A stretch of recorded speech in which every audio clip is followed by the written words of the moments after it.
கடைசி எங்கே நிறுத்தணும்? நேற்று மௌரியருக்கு பின்னாடி வட இந்தியாவில் யார் யார் இருந்தாங்க? கரெக்டா? இந்தோ கிரேக்கர்கள், குஷானர்கள், இவங்களாம் இருப்பாங்க. இங்கே யார்? சுங்கர்களும் கன்வர்களும். இங்கே சாதவாகனர்கள். அதுக்கப்புறம் வட இந்தியாவில்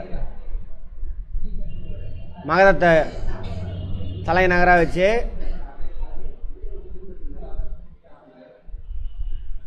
நீலகண்ணன் பேசாமல் இருக்கு.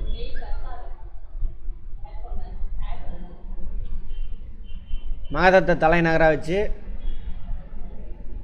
குப்தர்கள் ஆட்சி நடத்துவாங்க. சரியா? இதுலேயே ஒரு சந்திரகுப்தர் வருவார். சந்திரகுப்த மௌரியர்னா அசோகரோட தாத்தா. புரிஞ்சுதா? சந்திரகுப்தர்னா இதில் வருவாங்க. சந்திரகுப்தர், சமுத்திரகுப்தர், குமாரகுப்தர் எல்லாம் வருவாங்க. சரியா? உங்களோட காலம் என்னன்னு பார்த்தோம். கிபி 3ஆம் நூற்றாண்டுலேருந்து, அதாவது சிஇ காமன் எரா, பொது ஆண்டு,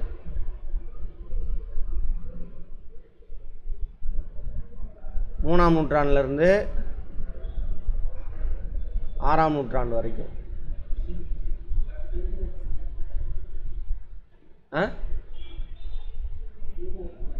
கிமுவா? கிபிமா? நேற்றே தாண்டியாச்சு. கிபிலாம் தாண்டி வந்தாச்சு.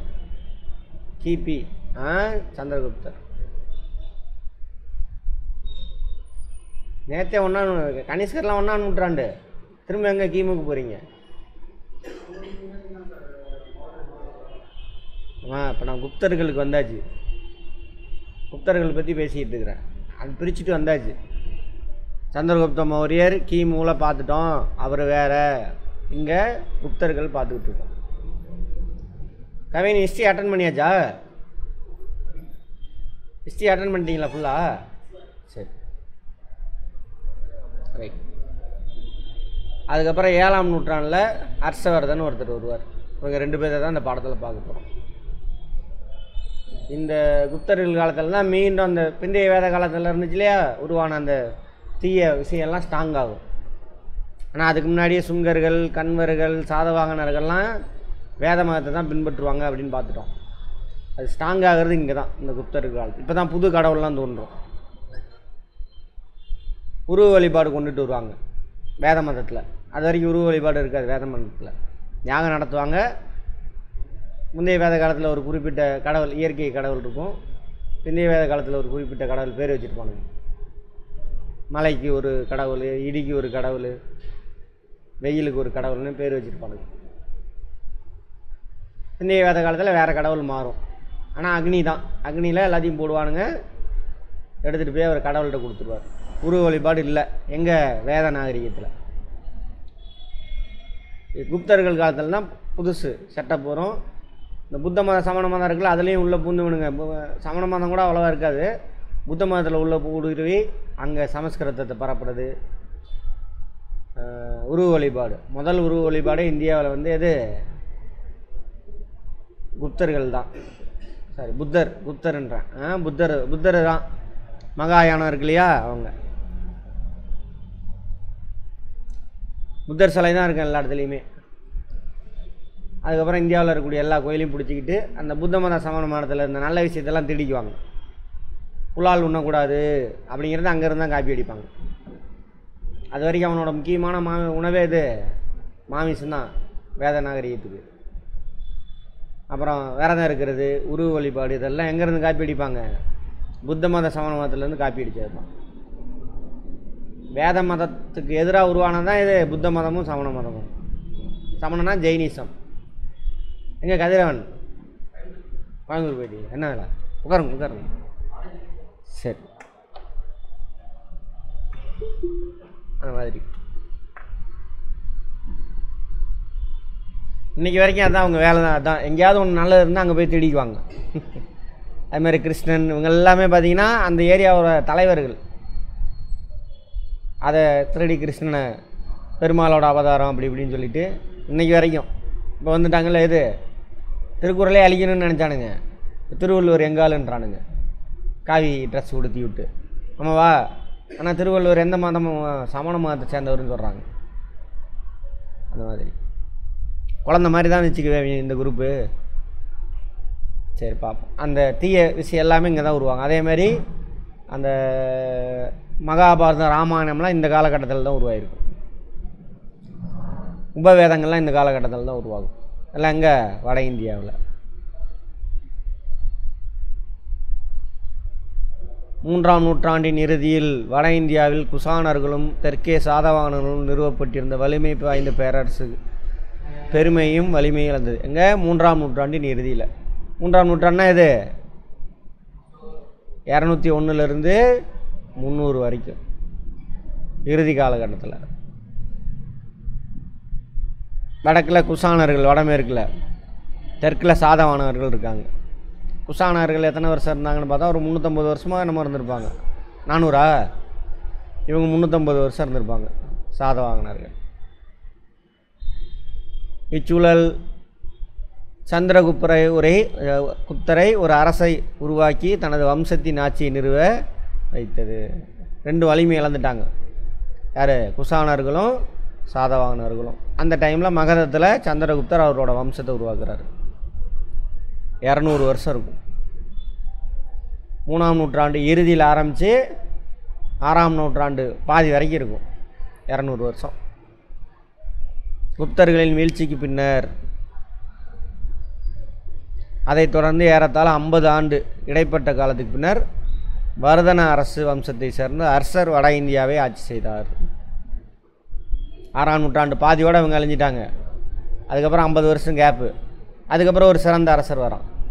நடுவில் அரசர் இருந்திருப்பாங்க, ஆனால் அதெல்லாம் எவிடன்ஸ் எதுவும் இல்லை. எதுவும் பில்டிங் கட்டியிருக்க மாட்டான், நூல் எதுவும் எழுதியிருக்க மாட்டாங்க, ஃபேமஸ் ஆகலை. சரியா? குப்தர்களுக்கு அப்புறம் அவங்க யார்? ஹர்ஷவர்தன்.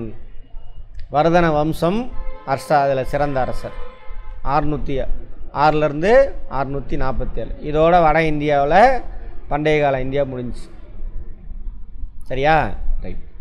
சான்றுகள். குப்தர்கள் அரசர்களை பற்றின, ஹர்ஷவர்தனை பற்றின சான்றுகள். குப்தர்கள் எல்லா நாணயம் வெளியிட்டிருக்கானுங்க. அந்த நாணயம்லாம் கிடச்சிருக்கு.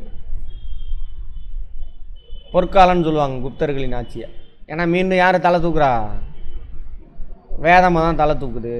அதனால் அவங்களுக்கு எதெல்லாம் ஹெல்ப் பண்ணுறாங்களோ அதெல்லாம் அவங்களுக்கு பொற்காலம்னு எழுதிக்குவாங்க. சமுத்திரகுப்தரின் அலகாபாத் தூண் கல்வெட்டு. அலகாபாத்தில் ஒரு தூண் இருக்குது, அதில் கல்வெட்டு இருக்குது. மெக்ராலி இரும்பு தூண் கல்வெட்டு.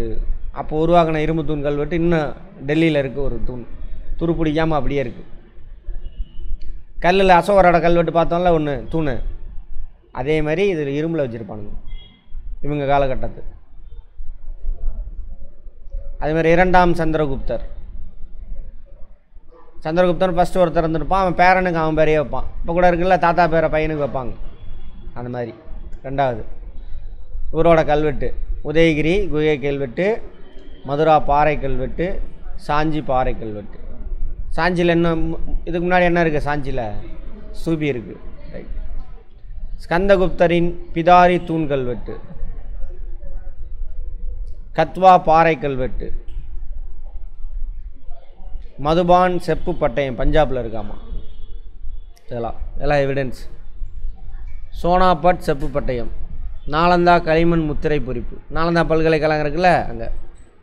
அடுத்து இலக்கிய சான்றுகள். இதெல்லாம் வந்து கல்வெட்டுகள். கல்வெட்டு, செப்பு பட்டயம், நூல்கள். புராண கதை, புராணம் எல்லாம் அங்கே தான் உருவாகுது. விஷ்ணு, மச்சைய, வாயு, பாகவத புராணங்கள். நாரதரின் நீதி சாஸ்திரம். நீதி சாஸ்திரம்னா புரியுதானு? ஜாதி கட்டமைப்பு அதில் ஸ்ட்ராங்காக சொல்லியிருப்பாங்க. மனு நீதி மாதிரி. ஆனால் அநீதி ஆக்சுவலாக அது. ஆனால் நீதிமானுங்க. சரியா? விசாகதத்தரின் தேவிச்சந்திர குப்தம், முத்ராட்சம், பாணரனுடைய ஹர்ஷசரிதம். அரசரோட அவையில் இருப்பார். யார்? பாணர் அப்படிங்கிறவர். அவர் அரசரை பற்றி எழுதியிருப்பார். காளிதாசனுடைய நாடகங்கள். சொன்னாலே காளிதாசன் இங்கே தான் வருவார், இதுக்கு முன்னாடி இருக்க மாட்டாங்க.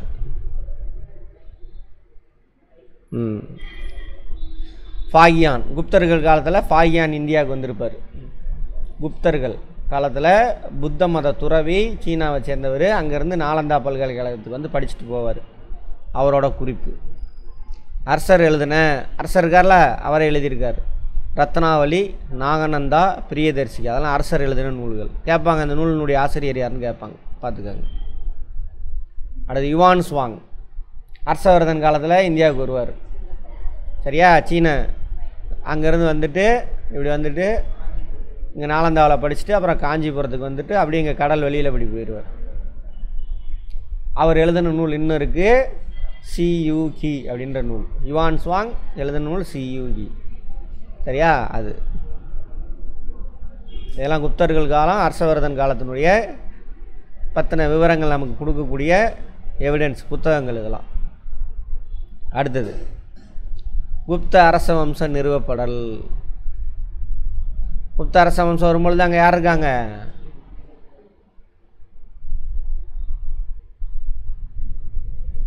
குஷானர்கள் வீழ்ச்சி அடைஞ்சிருப்பாங்க. இங்கே சாதவாகனர் வீழ்ச்சி அடைகிறாங்க.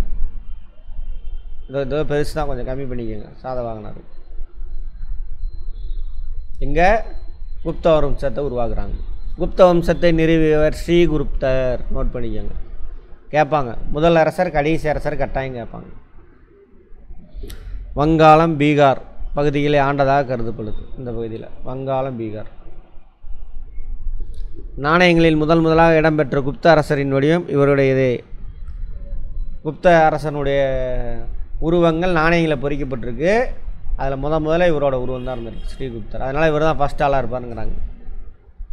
கடோத்கஜர் புராணங்கள்லாம் வருதா? கடோத்கஜர்னு பாட்டெல்லாம் வரும். இந்த ஆள் தான் அது.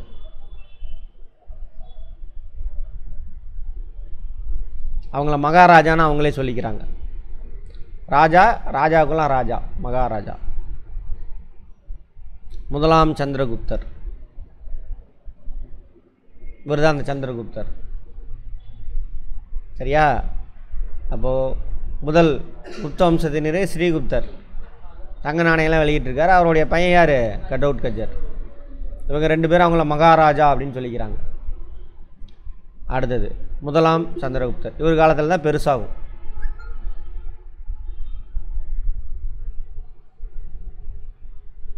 முதலாம் சந்திரகுப்தர் புகழ்பெற்ற வலிமையான லிச்சாவி அரச குடும்பத்தைச் சேர்ந்த குமாரதேவியை மணந்தார். லிச்சாவி பக்கத்தில் சிற்றரசு, அங்கே இருக்கக்கூடிய இளவரசி குமாரதேவியை மணக்கிறார். அவங்க எப்படி வலிமை மிகுந்த லிச்சாவி, அந்த நாடை பற்றி சொல்கிறாங்க. புகழ்பெற்ற புராணங்கள்லாம் இவங்களை பற்றி சொல்லியிருப்பாங்க, லிச்சாவி அரச குடும்பத்தை பற்றி. இந்த குடும்பத்தோட சப்போர்ட்டோட என்ன பண்ணுறாங்க, நிறையா சிற்றரசெல்லாம் இணைக்கிறார். பார்த்தவங்களாம் நிறையா சிற்றரசரை அவங்களுக்கு கூட இணைச்சிக்கிட்டாங்கன்னா அப்போ தான் பேரரசு ஆக முடியும். லிச்சாவி நாட்டு சப்போர்ட்டோடு எல்லாம் பண்ணுறாரு.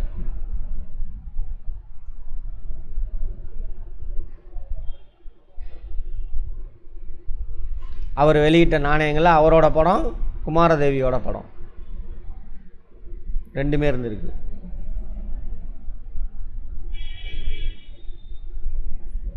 லிச்சா வையா அப்படின்ற வாசகம் அதில் இருக்குது. ஒரு நாள்லங்க நாணயத்தில் எழுத்து பொறிச்சிருக்காங்கள்ல, அவங்க ரெண்டு பேரோட பொம்மை, உருவம், ஃபோட்டோ ப்ளஸ்ஸு லிச்சாவியா வாசகம். கேட்கலாம், என்ன வாசகம்? சந்திரகுப்தர் வெளியிட்ட நாணயத்தில் இருந்துச்சு அப்படிம்பாங்க. கனசங்கங்களை பற்றி முன்னாடி பார்த்தோமா? கனசங்கங்கள் அப்படின்னா அர்த்தம் மக்களோட பிரதிநிதிகள்லாம் சேர்ந்து ஆட்சி செய்கிறது. அது ஒரு கனசங்கம். நேபாள நாட்டிற்கும் இடைப்பட்டு இருந்துச்சாமா. கங்கை நதிக்கும் நேபாள், கங்கை இங்கே ஓடுது, நேபாள் அங்கே இமயமலையில் இந்த இடத்துல இருந்திருக்கு. உத்தரப்பிரதேச இருக்குலையா, அந்த ஏரியான்னு வச்சுக்கோங்க. கேட்கலாம் ஸ்டேட்மெண்ட்டில், எந்த பகுதியில் லிச்சாவி இருந்தது அப்படின்னு கேட்பாங்க. சந்திரகுப்தர், அடுத்து சமுத்திரகுப்தர், சந்திரகுப்தருடைய பையன், தலை சிறந்த அரசர் இவர் தான். இவர் பேரரசு, இவர் வம்சத்தை உருவாக்கியவர். குப்த பேரரசை உருவாக்குற யார்? சந்திரகுப்தர், முதலாம் சந்திரகுப்தர். அப்படின்னா பின்னாடி ஒருத்தன் வரான்னு அர்த்தம். சரியா? மிக சிறந்த தலை சிறந்த அரசன் கேட்டால் யார்? சமுத்திரகுப்தர். ஹரிசேனர் இவரோட அவைப்புலவர். கேட்பாங்க, சமுத்திரகுப்தர் அவை புலவர் யார், அல்லது ஹரிசேனர் யாரோட அவை புலவராக இருந்தார் அப்படின்னு சொல்லிட்டு. பிரயாகை மெய்கீர்த்தி அரசாணைன்னு வச்சுக்கோங்க. மெய்கீர்த்தி அலகாபாத் தூணில் இருக்குது. இந்த தூணு இங்கே இதில் குறிச்சிருக்காங்க. கேட்பாங்க, அலகாபாத் தூண் யார் காலத்தை சேர்ந்தது? சந்திரகுப்தர், முதலாம் சமுத்திரகுப்தர் சாரி, சரியா? அந்த மெய்கீர்த்தியை இயற்றியவர் யார்? ஹரிசேனர். யாரோட அவை சார்ந்தவர்? சமுத்திரகுப்தனுடைய அவை சார்ந்தவர். ரைட்.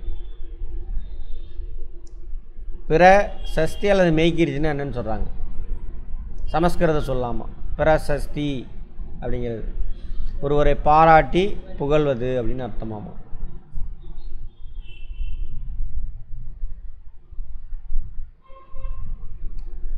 இதே மாதிரி தான் அவை இருக்குது. அவைனா நிறையா மந்திரிகள் எல்லாம் உட்காந்துருக்காங்களா, ராஜா இருப்பார், ராஜாவை புகழ்ந்து பாடுவாங்க. என்ன படம் அதில் பார்த்தோம்? 23ஆம் மூலிகேஸ் பார்த்தீங்களா? வந்து தங்களை பாடல் ஒன்று பாடி பரிசில் பிறந்திருக்கிறேன். அது மாதிரி இந்த பாடல் பாடுறதுக்கு பேர் தானே அது மெய்கீர்த்தி. அவர் எழுதியிருக்காரு. தூணில் மக்கள்லாம் தெரிஞ்சுக்கணுங்கிறத தூண்லேயும் பொறிச்சிருக்காரு. யார் அந்த மெய்கீர்த்தி எழுதுனது அலகாபாத் தூணில்? ஹரிசேனர். குப்த அரச வம்ச ஒருங்கிணைக்கப்படல்.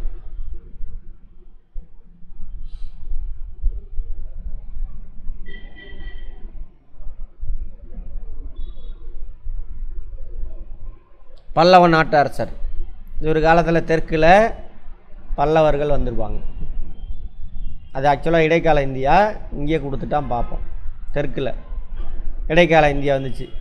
இங்கே குப்தர்கள் ஆட்சி செஞ்சுக்கிட்டு இருக்கும் பொழுது, சரியா, இங்கே யார் வந்துடுறா? 6ஆம் நூற்றாண்டில் கலப்பரர்களை வீழ்ச்சி அடைய வச்சு வட தமிழகத்தில், சரியா, காவேரிக்கு மேலே வட தமிழகம், காஞ்சிபுரம் தான் தலைநகரம், அதை மையமாக வச்சு பல்லவர்கள் ஆட்சி அமைப்பாங்க. அந்த பல்லவர்கள் பக்கத்து நாட்டு சண்டை இல்லை, பக்கத்து வீடுனா பங்காளி சண்டை இருக்கும்.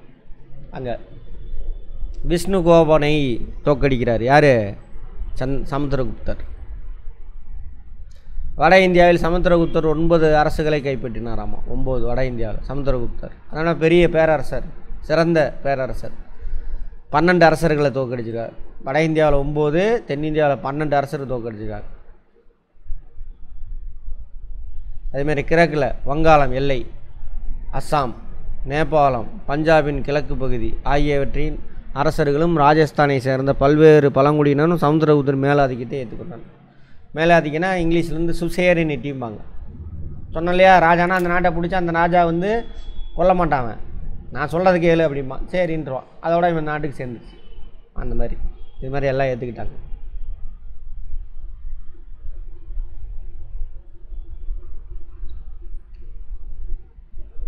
குப்தர்களுடைய இது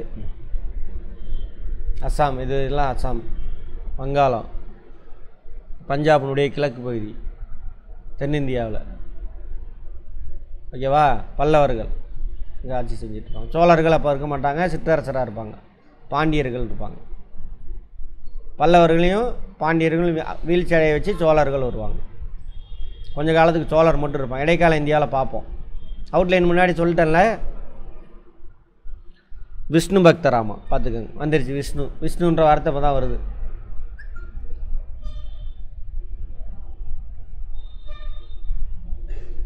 குதிரை பலியிடும் வேள்விக்கு பேர் என்ன? அஸ்வமேத யாகம். அதை இவரும் செய்கிறார். சுங்கர்களும் பண்ணியிருப்பாங்க, சாதவாகனர்கள் பண்ணியிருப்பாங்க, இவரும் பண்ணுறார். சரியா? மீண்டும் என்னாச்சு? வேதம் நாகரிகம் வருது. அப்படியே கெட்ட விஷயம் எல்லாமே வந்துடும். என்னென்ன?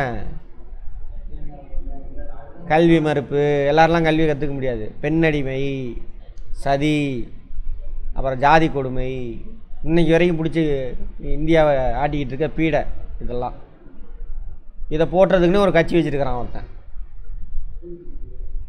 அமைப்பு இருக்குது, சரியா, கட்சி. அது தெரியாமல் இந்த அடிமைப்படுத்தப்பட்ட மக்கள் அந்த கட்சியில் போய் சேர்ந்துக்கிறான், பதவிக்காகவும் பணத்துக்காகவும், அறியாமையினால். ஒரு சிலர் அறிஞ்ச போய் சேர்றானுங்க, ஒரு சிலர் அறியாமையில் போய் சேர்ந்துட்டுருக்கானுங்க. எதுக்கு? இவன் அடிமையாகிறதுக்கு இவனே போய் கழுத்து நீட்டுறானுங்க. சரியா? அந்த மாதிரி ஆடு என்ன பண்ணுமா? வளர்க்குறவனை நம்பவே நம்பாதாம்மா. வெட்டுறவன் வாங்குறதுக்கு வருவானா, கசாப்பு கடைக்காரன் வாங்குறதுக்கு வந்தவொடனே 2 தலையை உடச்சி நீட்டுவான், அவன் பின்னாடியே போயிடுமாம்மா ஆடு. அந்த கதை தான் இவங்க கதையெல்லாம். அடுத்தது, அவர் தங்க நாணயங்களே வெளியிட்டிருக்கார். யார்? சமுத்திரகுப்தர். வீணை வாசிக்கிறது மாதிரி இருந்திருக்கு.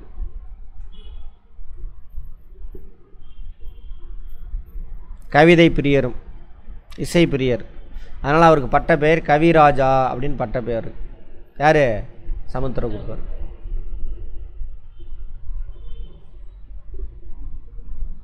இலங்கையில் இதே டைமில் இலங்கையில் ஸ்ரீ மேகவர்மன் பௌத்த மதத்தை பின்பற்றின அரசன் சமுத்திரகுப்தரின் சமகாலத்தை வராமல் கேட்பாங்க. காண்டம்பரரி இலங்கையில் இங்கே ஏதாவது தொடர்பு இருந்திருக்கும். 2ஆம் சந்திரகுப்தர் அவரோட பையன், அப்பாவோட பேரை பையனுக்கு பேர் வைக்கிறார். அதனால் 2ஆம் சந்திரகுப்தர். விக்ரமாதித்தர் எனும் அறியப்பட்டார். விக்ரமாதித்தன் கதையெல்லாம் வருதா? புராணங்களில் வரும். அதெல்லாம் பாருங்கள், எல்லாம் வடக்கில் உள்ள கதையை படிச்சுட்டு இருக்கிறோம் உட்காந்து. விக்ரமாதித்தன் கதைகள், கடவுட் கஜர், ராமாயணம், மகாபாரதம் எதுவுமே நம்மளுது கிடையாது. அப்போ எங்கே போச்சு அந்த மொழி? சரியா? பாருங்கள், சாக அரசர்களை தோற்கடித்து மேற்கு மாலவத்தையும் குஜராத்தையும் கைப்பற்றினார். பாருங்க, மாலவனா இது மத்திய பிரதேசம், குஜராத் இங்கே இருக்குது. சாகர்கள் அங்கே சிற்றரசராக இருந்திருக்காங்க. ஏதாவது திரும்ப தலை தூக்கியிருப்பானுங்க, அதையும் கைப்பற்றார். யார்? 2ஆம் சந்திரகுப்தர். 2ஆம் சந்திரகுப்தர் தென்னிந்திய அரசுகளோடு நட்புறவு வேண்டார்.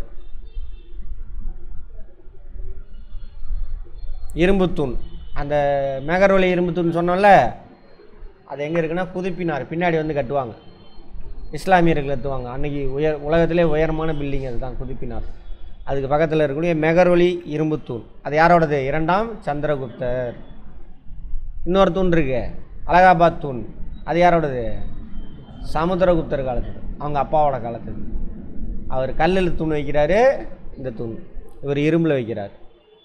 இது கல், இதேமாரி இரும்பில் அவர் வைப்பார். யார்? 2ஆம் சந்திரகுப்தர். அவருக்கு பட்ட பேர் என்ன? விக்ரமாதித்தன். கேட்பாங்க, விக்ரமாதித்தன் அழைக்கப்பட்ட குப்த அரசர் யாருன்னு கேட்பாங்க. யார்?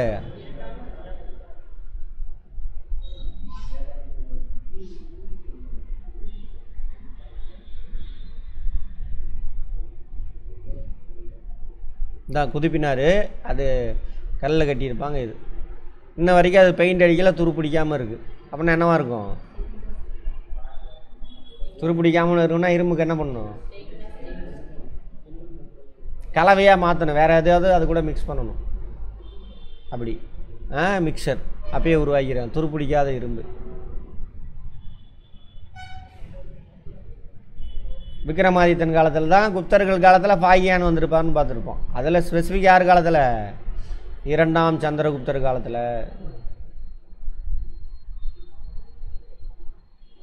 இவரோட அவையில் நவரத்தனங்கள் அப்படின்னு சொல்லிட்டு நல்ல எழுத்தாளர்கள், சிறந்த சிந்தனையாளர்கள்லாம் அவளோட அவையில் இருந்திருக்காங்க.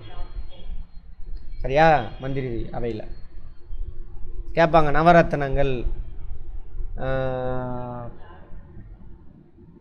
2ஆம் சந்திரகுப்தர் காலத்தில் சரி, இப்படி நவரத்னங்கள் யாருடைய அவையை அலங்கரித்தனர்னு கேட்பாங்க. யாருடைய அவையை? 2ஆம் சந்திரகுப்தர். அதில் ஒருத்தர் தான் காளிதாசர். அந்த நவரத்னங்களில் ஒருத்தர் தான் காளிதாசர். இப்போ காளிதாசர் யார் காலத்தை சேர்ந்தவர்? 2ஆம் சந்திரகுப்தர். நவரத்னங்கள், நவனா 9ன்னு அர்த்தம். இந்த 9 பேர். காளிதாசர் சமஸ்கிருத புலவர், ஹரிசேனர் சமஸ்கிருத புலவர், அமர சிம்ஹர் அகராதியல் ஆசிரியர். அகராதின்னு அர்த்தம்? ஹிஸ்ட்ரியா? டிக்ஷனரி. Very good, dictionary. பொருள் வழங்கக்கூடிய புத்தகம். தன்வந்திரி மருத்துவர் கேட்பாங்க, பார்த்துக்கோங்க. மேட்ச் த ஃபாலோயிங்கில் கேட்பாங்க. காகபாணர் ஜோதிடர், சங்கு கட்டடக்கலை நிபுணர். ஜோதிடம் எங்கேருந்து கற்றுக்கிட்டானுங்க? இங்கே கிரேக்கத்திலேருந்து கற்றுக்கிட்டது. வராகமிகிரர் வானியல் அறிஞர். வராச்சி இலக்கண அறிஞர் மற்றும் சமஸ்கிருத புலவர். விட்டல் பட்டர் மாய வித்தைக்காரன், மெஜிசியன். ஆமாம், இவங்களாம் தான் கேட்பாங்க. யார் யார் என்ன துறையை சேர்ந்தவங்க, யாரோட அவை அலங்கரித்தனர் எல்லாம் கேட்பாங்க. இத்தனை பட்ட பேர் இருக்காமா அவருக்கு. விக்ரமாதித்தன் நமக்கு முன்னாடியே தெரியும்.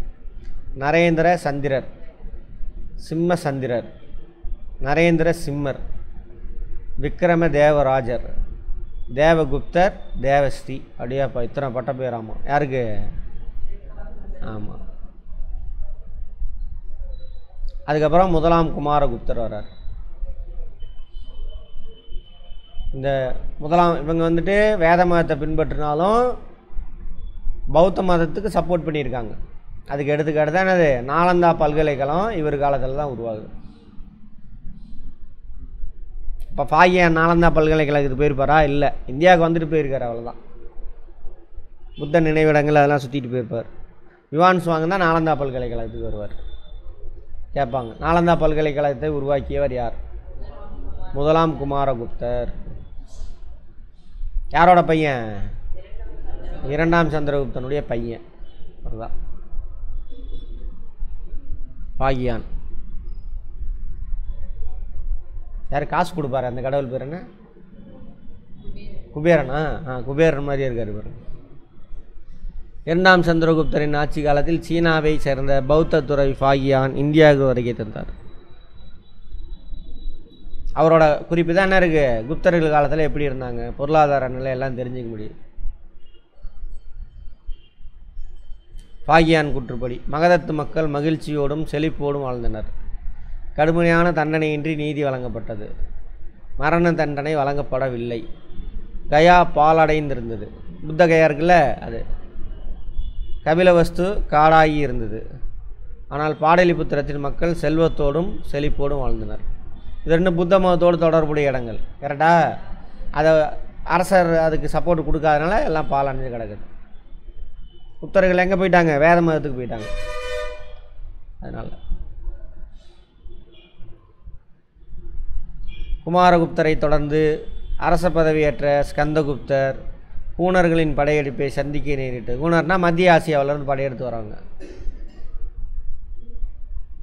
12 ஆண்டுகளுக்கு பின்னர் மீண்டும் படையெடுத்து வந்த ஹூணர்கள் குப்த பேரரசை தோற்கடிச்சிட்டாங்க.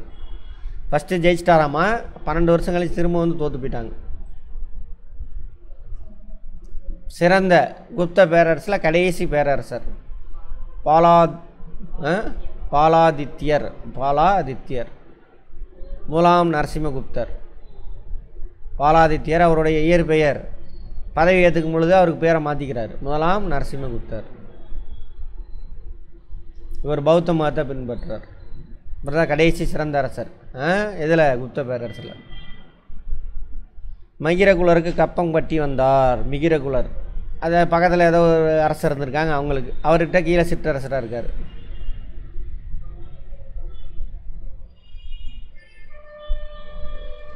மிகிரகுலருக்கு வந்து புத்த மதம் செட் ஆகாது, பிடிக்காது. ஓகேவா? அப்போ 2 பேருக்கு நடுவில் மனக்கசப்பு ஏற்படுது. மிகிரகுலரை கைது செய்து சிறையில் அடைப்பதில் பாலாதித்யா வெற்றி பெற்றாலும் மிகிரகுலர் வஞ்சகமாக பாலாதித்யரை மகதத்திலிருந்து வெளியேற்றினார். அதோட முடிஞ்சு போச்சு. பாலாதித்யர் வெளியில் போயாச்சு, முடிஞ்சு போச்சு.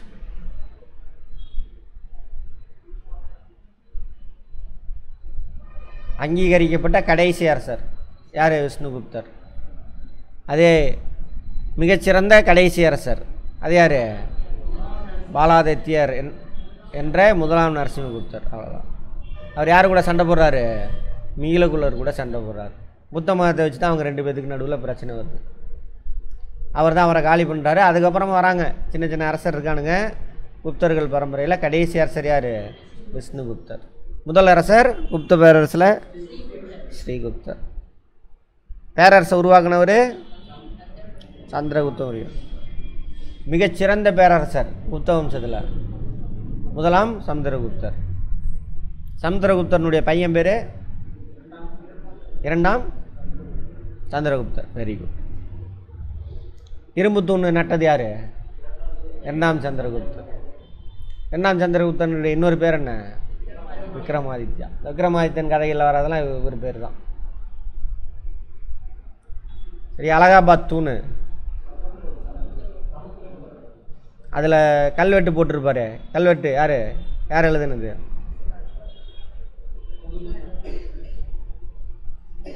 என்ன? ஹரிசேனர். Very good. எல்லாமே கேள்வி.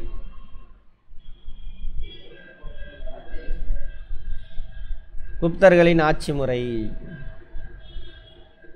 அதுதான் ஒரு 5-6 பேர் தான் சிறந்தவங்க. பாகியான் யார் காலத்தில் வந்துட்டு போயிருப்பார்? நாலந்தா பல்கலைக்கழகத்தை கட்டினது யார்? குமாரகுப்தர். தெய்வீக உரிமை கோட்பாட்டை நடைமுறைப்படுத்தினர். தெய்வீக உரிமை அப்படின்னா என்ன சார்னா, கடவுளோட பிரதிநிதி ராஜா. அவர் தான் மக்கள், கடவுள் ஸ்தானத்துலேருந்து மக்களை பார்த்துக்குவார். இப்போ எல்லா பவரும் யாருக்கு போயிடுச்சு?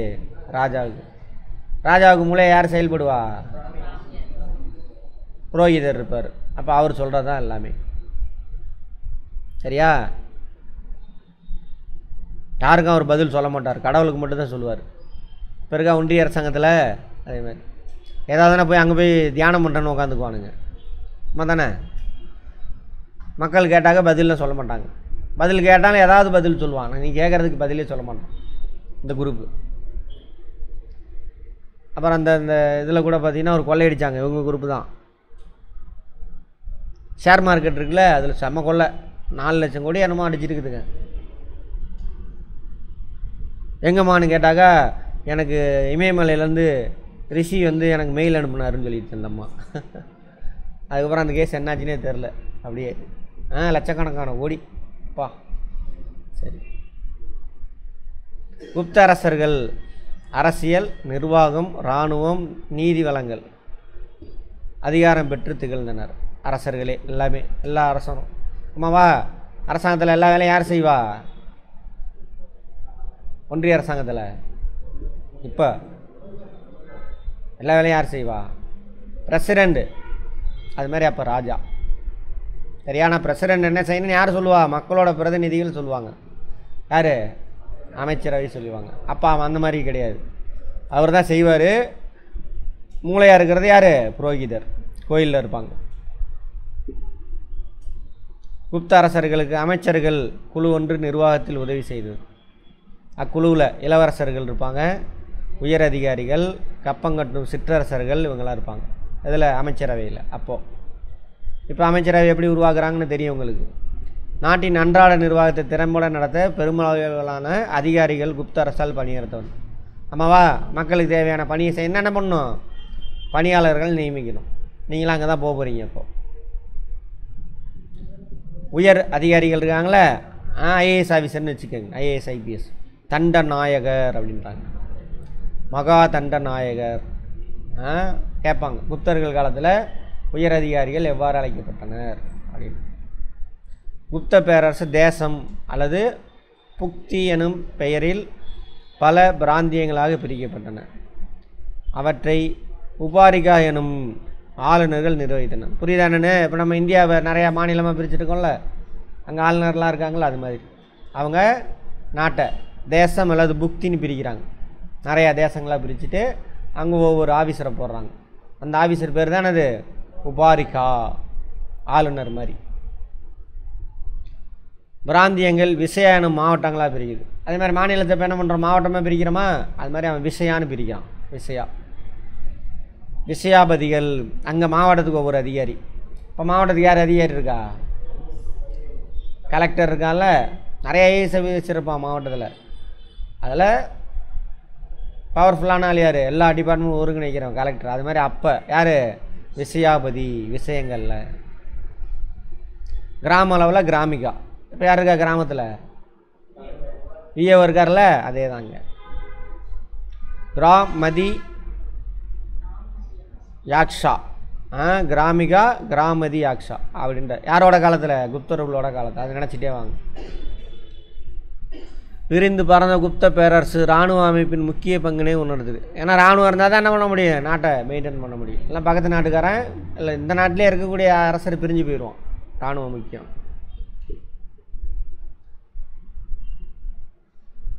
காலாட்படையினுடைய தளபதிக்கு பேர் என்னமா, பாலா திகிரிதா. குதிரைப்படையின் தளபதி மகா பாலா திகிரிதா.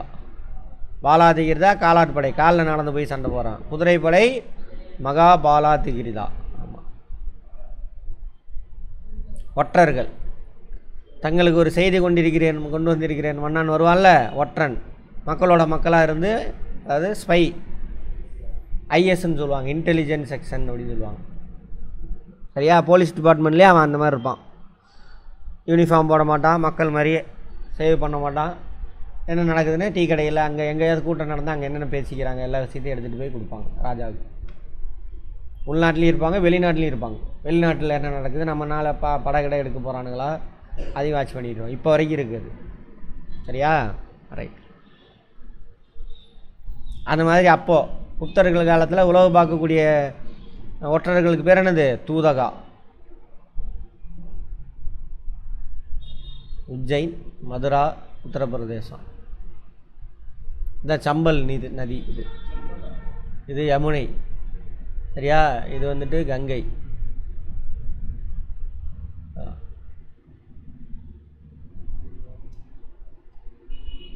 கங்கையில் வந்து யமுனை போய் சேரும்.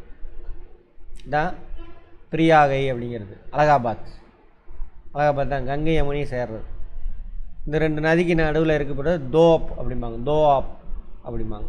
இரண்டு நதிகளுக்கு இடைப்பட்ட நிலம், ரொம்ப வளமான நிலமாக இருக்கும், தோஆப். இங்கே என்ன இருக்குது, பஞ்சாப் இருக்குது.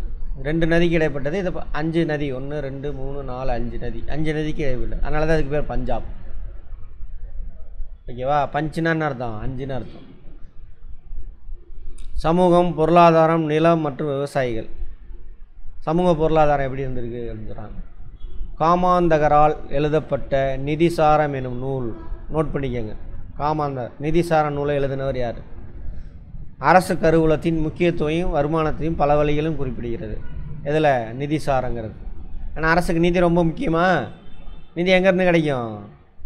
லேண்ட் ரெவன்யூ தான் அப்போது மெயினாக. அதான் சொல்கிறாங்க.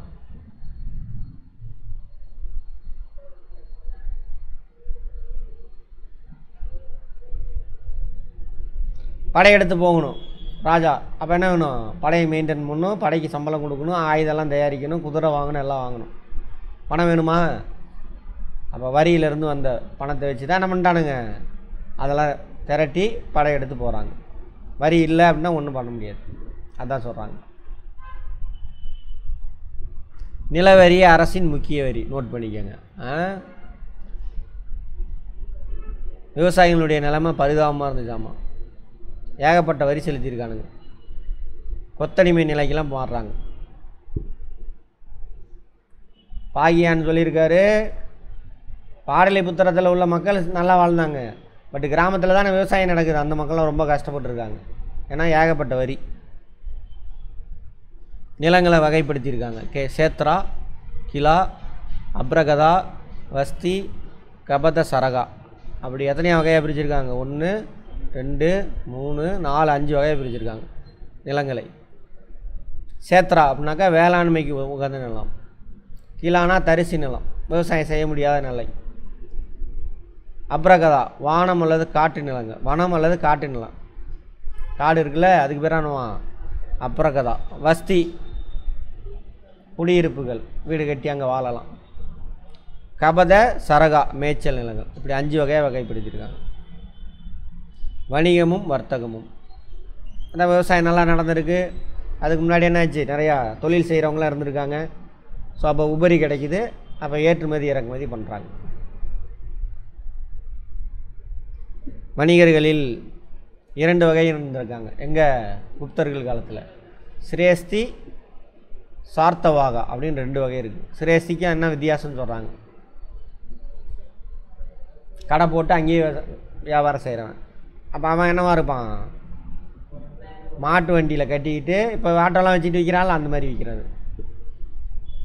எருது பூட்டிய வண்டிகளில் பொருட்களை ஏற்றி பல்வேறு இடங்களுக்கு சென்று வணிகம் செஞ்சு. 2 சத்திரவாகா, சர்த்தவாகாவா சர்த்தவாகா, சிரேஷ்டினா சார்த்தவாகா. சிரேஷ்டினா ஒரே இடத்துல கடை போட்டிருக்கிறது. விற்பனை பொருட்கள் அன்றாட பயன்படுத்த தேவையான பொருட்களில் விலை மிகுந்த ஆடம்பர பொருட்கள் என பல வகைப்பட்டதாக இருந்தன. எல்லாமே இருந்துக்கு எல்லா பொருளும். மிளகு, தங்கம், செம்பு, இரும்பு, குதிரை, யானை, இதெல்லாம் முக்கியமான வணிகப் பொருள். வட்டிக்கு கடன் கொடுக்குற, அதிக வட்டிக்கு கடன் கொடுக்குற முறை அப்பயே இருந்தது குப்தர்கள் காலத்துலேயே. நாலந்தா பல்கலைக்கழகம் யார் காலத்தில் கட்டினது? குமாரகுப்தர். குமாரகுப்தர் யாரோட பையன்? 2ஆம் சந்திரகுப்தனுடைய பையன். Very good. நாலந்தா பல்கலைக்கழகம்.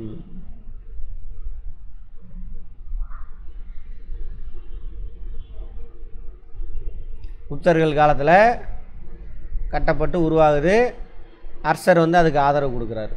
7ஆம் நூற்றாண்டில், 6ஆம் நூற்றாண்டில் தான் கட்டுறாங்க. 5, 6ஆம் நூற்றாண்டில் கட்டுறாங்க. பௌத்த மதத்தோடு தொடர்புடையது.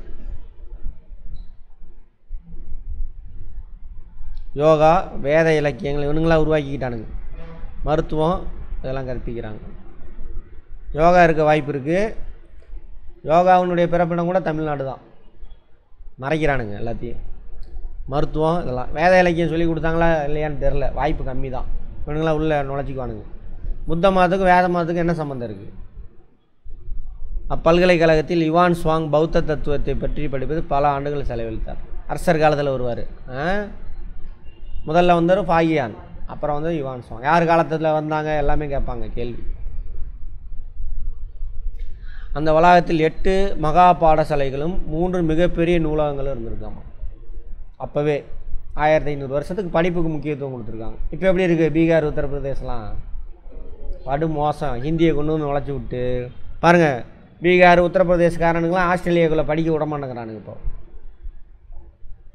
ஏன்னா போலி சான்றிதழ். அங்கே போனாக்கா மண்டையில் அறிவே இல்லை அவனுங்களுக்கு. ஏன்? பூந்தி. என்ன பூந்தி? பூந்தினா என்னம்மா? ஹிந்தியை தான் சொல்கிறேன். அது நம்ம படிக்கலைன்னு சொல்லிட்டு நம்மளை கொடுமைப்படுத்திட்டு இருக்கிறானுங்க. சரியா? ஆமாம், பூந்தி படித்தா அப்படி தான் ஆகணும். பக்தியார்கள் இது இவனுங்க உருவாக்கின கட்டுக்கதை. இது அப்படி கிடையாது. இது இவனுங்களாம் உருவாக்குனது. முஸ்லீம் தப்பு தப்பாக மாற்றுறது அந்த மாதிரி கிடையாது. பக்தியார் கில்ஜின்னு ஒருத்தர், கோரி முகமது இருக்காரா, அவருடைய படை தளபதி. அவர் தான் இந்தியாவுக்கு ஆளுநராக போடுவாங்க. அவர் தான் யார்? குத்புதீன் ஐபக். குத்புதீன் ஐபக் தான் நினைக்கிறேன். ஆமாம், அவர் தான் இந்தியாவுக்கு ஆளுநராக போட்டு போவார்.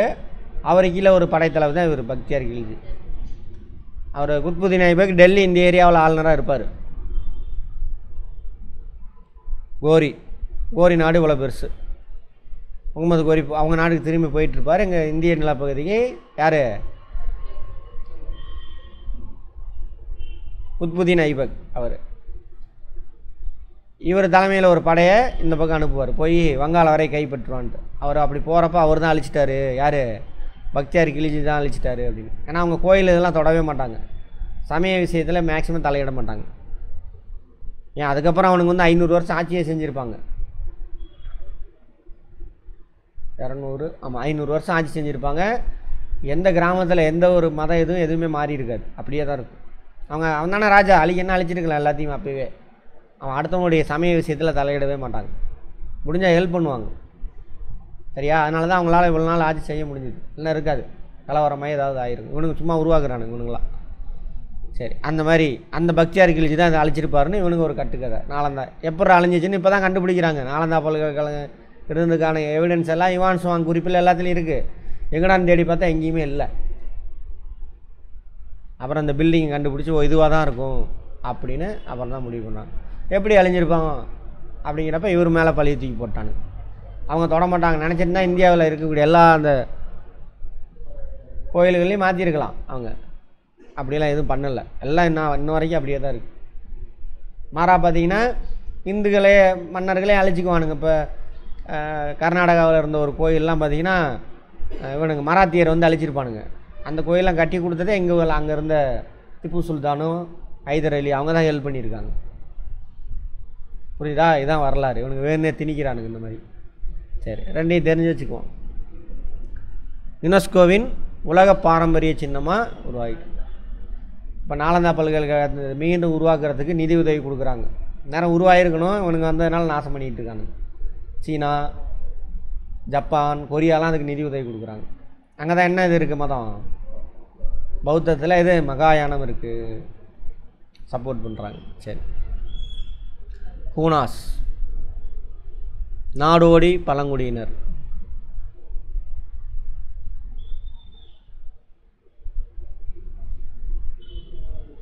ரோமாபுரி அங்கே இருக்குல்ல, ரோம், கான்ஸ்டாண்டினோபிள்லாம் துருக்கி.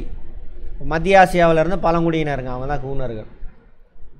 உனக்கு கண்டாவே நாடே அப்படியே தொட நடுங்க எல்லா நாட்டு அரசர்களாம். அது மாதிரி மத்திய ஆசியா வழியாக இந்தியா வந்தனர் இந்த ஹூனர்களில்.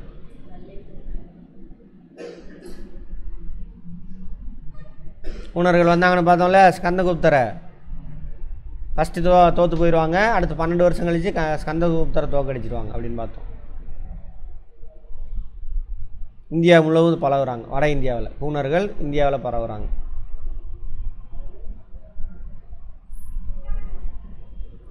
தோரமானர் அவருக்கு அவரே அரசராக முடிசூடுகிறார். ஹூனா வம்சத்தை சார்ந்தவர். மிகிரகுலர் ஹூனர் தான், ஹூனாஸ் தான் அவங்க. மிகிரகுலர்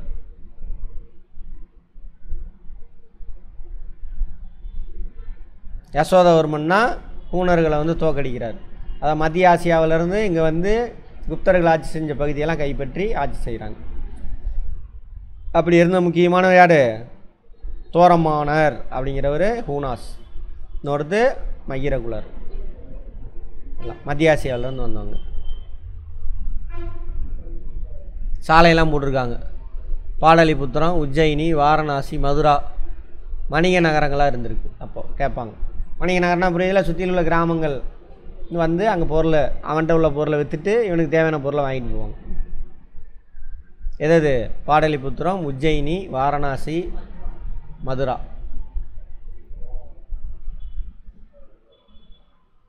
உஜ்ஜயினி, வாரணாசி தான் காசி, மதுரா. இன்னொரு இது என்னது, கயாவா? கயா. அப்புறம் வேறு என்னது, பாடலிபுத்ரா இந்த இடத்துல வரும், பாட்னா இந்த இடத்துல வச்சுக்கோங்க, பாட்னா. இதெல்லாம் வணிக நகரங்கள் முக்கியமாக. மேலை அப்படின்னா மேற்குன்னு அர்த்தம், வெஸ்ட்டு. கடற்கரை துறைமுகங்களும் கல்யாண், மங்களூரு, மலபார், கேரளா கடற்கரை. இதெல்லாம் மலபார், மங்களூர்லாம் கேரளா, கர்நாடகா. அங்கே கீழே கடற்கரை, கீழேனா கிழக்குன்னு அர்த்தம். வங்காளத்தில் இருந்த தாமிர லிப்தி இதெல்லாம் உதவுதாமா. தாமிர லிப்தி எங்கே? வங்காளத்தில். இங்கே மலபார். இது வழியாக பொருள் வந்து இறங்கி அங்கே போயிருக்கு. அதே மாதிரி அங்கே உள்ள பொருள் எடுத்துகிட்டு வந்து இங்கேருந்து ஏற்றுமதி பண்ணி இப்படி அனுப்பியிருக்காங்க. குப்தர்களின் நாணய அமைப்பு முறையை அறிமுகப்படுத்தியவர் சமுத்திரகுப்தர். குஷானர்களின் நாணயங்கள் சமுத்திரகுப்தருக்கு உந்துதலை வழங்கினர். நம்ம தானே குஷானர்கள் என்ன மெத்தேடு, அந்த இந்தோ கிரேக்கர்கள்ட்ட காப்பி அடிச்சிருப்பாங்க, உருவம் பொறிச்சது, எழுத்தெல்லாம் இருக்கும். அது குப்தர்களின் பொற்காசுகள் தினாரா என அழைக்கப்பட்டது. வெள்ளி செம்பு காசுகள் குறைவாகவே வெளியிடப்பட்டன. தங்க காசு தான் அதிகமாக இருந்தது, பொற்காசு தான் அதிகமாக இருந்தது.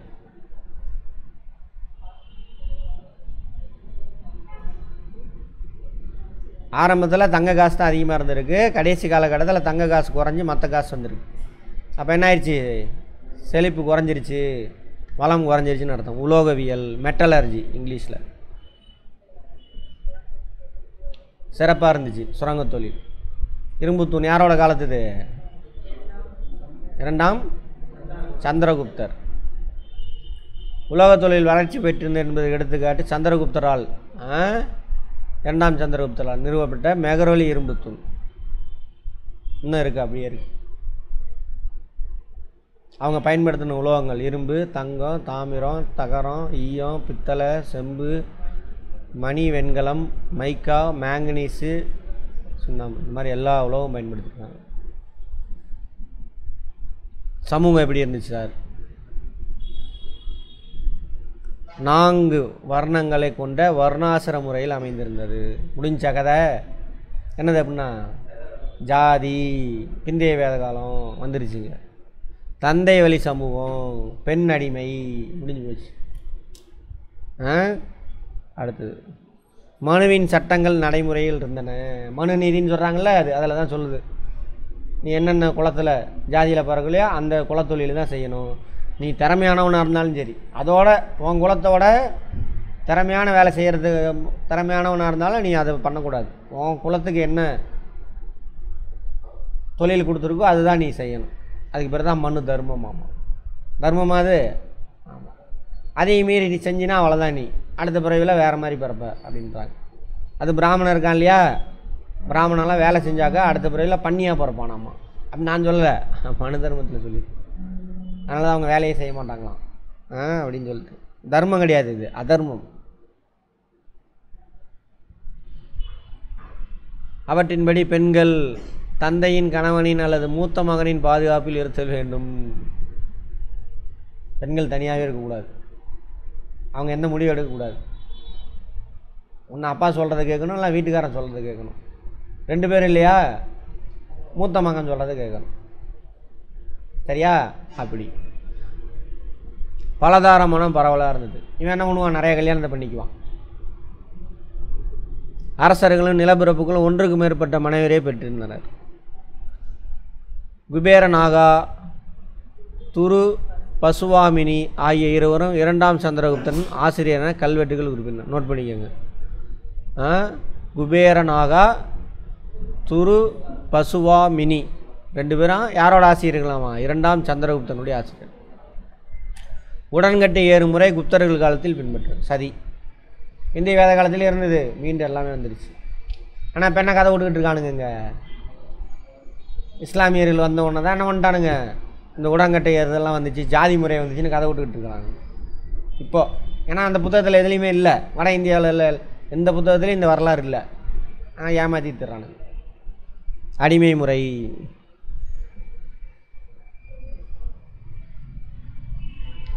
அடிமை முறை இருந்ததுக்கு சான்றுகள் உள்ளன. குப்தர்கள் காலத்தில் மதம், வேத மதமும் வேத சடங்குகளும் புத்துயிர் பெற்று மீண்டும் நடைமுறைக்கு வந்தன. இது வந்ததுனால தான் அந்த முன்னாடி உள்ள பிரச்சனை எல்லாத்துக்கும் காரணமே இதுதான். சரியா? ரைட். சமுத்திரகுப்தரும் 1ஆம் குமாரகுப்தரும் அஸ்வமேத யாகம் நடத்தினார்கள். சமுத்திரகுப்தரோட பேரன் தானே குமாரகுப்தர், தாத்தா பேரன் 2 பேரும் நடத்தியிருக்காங்க அஸ்வமேத யாகம். குப்தர்கள் காலத்தில் தான் உருவ வழிபாடு தொடங்கியதையும் வைணவம் சைவம் ஆகிய 2 பிரிவுகள் தோன்றியதையும் காண்கின்றோம். பக்தி இயக்கம் இப்போ தான் ஆரம்பிக்குது. எல்லா உயிர்கள்ட்டையும் அன்பு காட்டுன்னு சொல்லுது புத்த மதம், சமண மதம். எல்லா உயிர்ட்டையும் அன்பு காட்டாத, இங்கே பாரு கடவுள் இருக்கான், அவனை லவ் பண்ணு அப்படின்னு சொன்னது தான் என்னது, வைணவமும் சைவம். ஒவ்வொரு உருவங்கள், அதுக்கு பேர் தானே இது பக்தி. சரியா? ஆமாம். அது அப்போ பக்திக்காக என்ன பண்ணணும், நீ கோயிலில் கொண்டு வந்து எல்லாத்தையும் கொட்டணும். நாங்கள் உட்காந்துக்கிட்டு நோவாமல் நோம்பி கும்பிடுவேன், அவ்வளோதான். புரியுது? அதுக்குன்னு அங்கே வந்து போடுவேன், யார் எடுத்து யூஸ் பண்ணுவா, எல்லாம் அங்கே வந்து சேர்ந்துடும். கோயிலெலாம் கட்டிக்குவேன். அந்த கோயிலை பராமரிக்கிறதுக்கு 1000 கிராமம் 100 கிராமத்தை எழுதி வச்சுருவான் ராஜா, பிடிச்சி எல்லாத்தையும் லேண்டையும் பிடிச்சி கோயிலுக்கு எழுதி வச்சுருவான். அதில் நீலாம் வேலை செய்யணும், மற்றவெல்லாம் நெல் உற்பத்தி பண்ணி நீ கொஞ்சத்தை எடுத்துகிட்டு எல்லாத்தையும் கொண்டு போய் கோயிலில் கொடுத்துடணும். சரியா? யார் சாப்பிட்டுட்டு வேலை செய்யாமல் சாப்பிட்டுட்ருப்பா, அங்கே இருக்கிறாங்க. அதுக்காக தான் ஹீனயான மகாயானம் என பௌத்தம் 2ஆக பிரிந்தாலும் அது தொடர்ந்து வளர்ந்து வந்தது. பௌத்தம் எப்போ 2ஆக உடஞ்சிது? குஷானர்கள் யார் காலத்தில்? கணிசர்கள். எந்த காலம், எந்த நூற்றாண்டு? 1ஆம் கிபி 1ஆம் நூற்றாண்டு. Very good. கலையும் கட்டிடக்கலையும் கட்டுமான கோயிலில் முதன் முதலாக கட்டியவர் குப்தர்களே அப்படிங்கிறாங்க.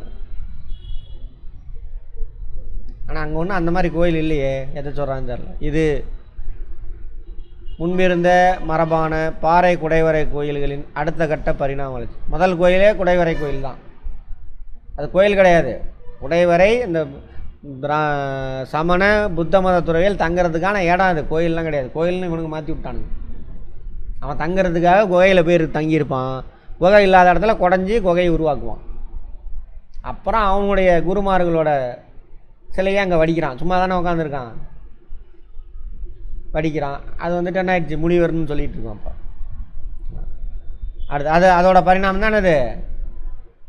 கோயில் தனியாக கல் எடுத்துகிட்டு போய் ஒரு இடத்துல அடுக்கி வைக்கிறது, கோயிலாக மாறுது. குடைவரை கோயில் கோயில்களாக மாறுது. கோபுரங்களோடும் விரிவான செதுக்கு வேலைப்பாடுகளோடும் அனைத்து இந்து தெய்வங்களுக்கும் இக்கோயில்கள் கட்டப்பட்டன. முதல்ல கட்டப்பட்டது எதுக்கு? புத்த மத சமண மதத்துக்கு. அவனுங்கெல்லாம் பிடுங்கி இவன் கோயிலாக மாற்றுறான். மிகவும் குறிப்பிடத்தக்க பாறை குடைவரை கோயில் எங்கே இருக்குது? அஜந்தா, எல்லோரா, மகாராஷ்டிராவில். குப்தர்கள் காலத்தை சேர்ந்தது. அஜந்தா, எல்லோரா குடைவரை கோயில்கள் யாரோட காலத்தை சேர்ந்தது? குப்தர்கள் காலத்து. எந்த மாநிலம்? மகாராஷ்டிரா. இந்த வருகா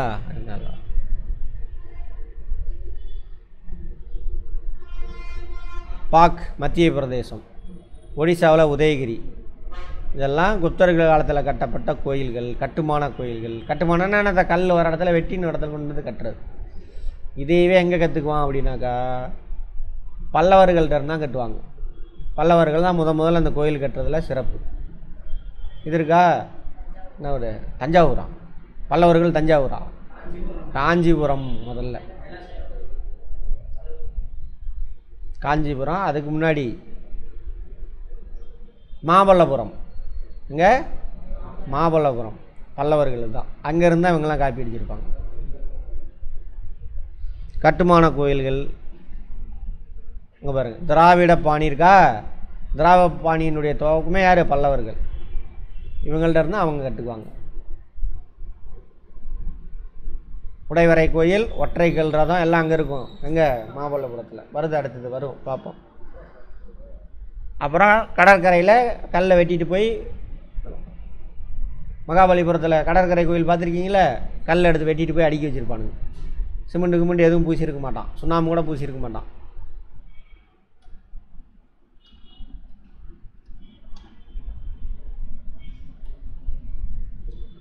இதெல்லாம் ஒற்றைக்கல். ஒரு கால பாறை இருக்குது, அதை செதுக்கி இந்த மாதிரி ஆக்கிடுவான். இதுதான் அந்த கடற்கரை கோயில். இதெல்லாம் ஒற்றைக்கல் ரதம்.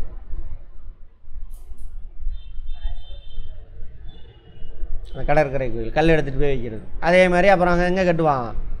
சுண்ணாம்பு வச்சு கல்லை வச்சுலாம் அங்கே காஞ்சிபுரத்தில் கட்டுவான். அதான் காஞ்சி கைலாசநாதர் கோயில். அதெல்லாம் உலோக சிற்பத்திற்கு எடுத்துக்காட்டு.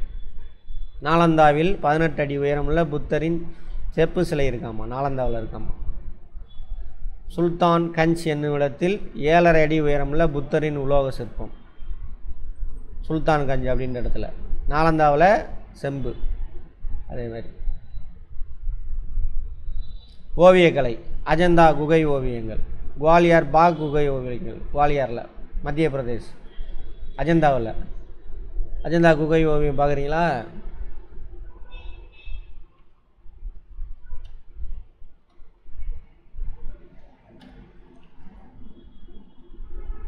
இன்னும் இருக்குது. குப்தர்கள் காலத்தை சேர்ந்தது. மதம் வந்து பார்த்திங்கன்னா புத்த மதம்.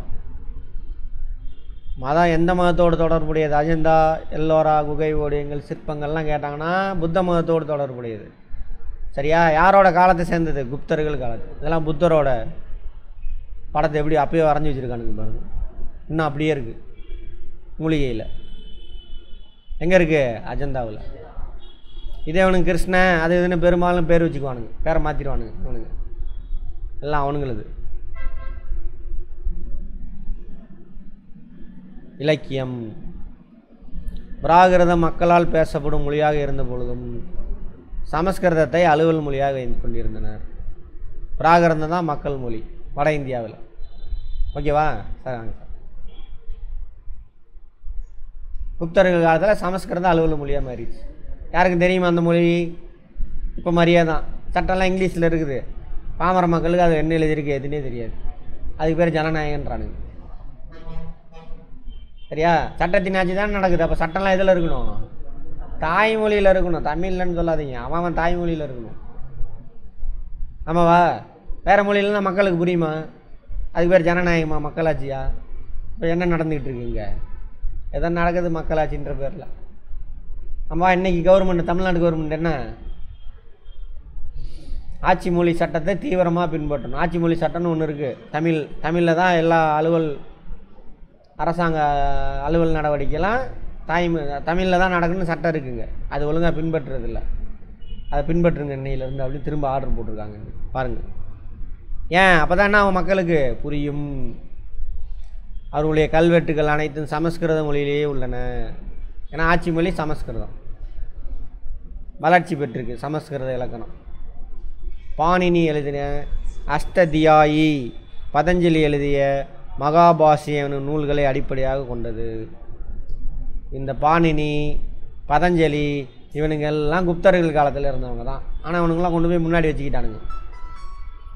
சரியா? அடுத்தது, வங்காளத்தைச் சேர்ந்த சந்திரோகோமியா எனும் பௌத்த அறிஞர் சந்திர வியாகரணம் என்ற இலக்கண நூலை எழுதினார். எந்த இது வங்காளத்தை சேர்ந்தவர் யார்? சந்திரோகோமியா. சந்திர வியாகரணம் அப்படின்ற இலக்கண நூல் எழுதியிருக்கிறார்.